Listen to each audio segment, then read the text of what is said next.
Hello, গরুর মাংসের চুই ঝাল এই প্রথম রান্না করলাম।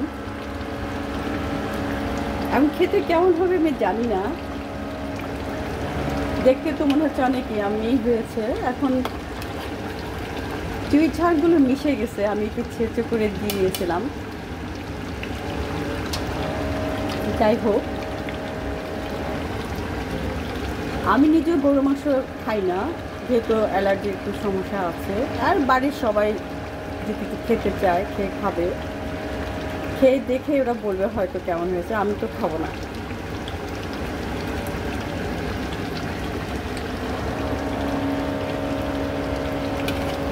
এটা খুলনা থেকে আসছে চুই ঝালটা।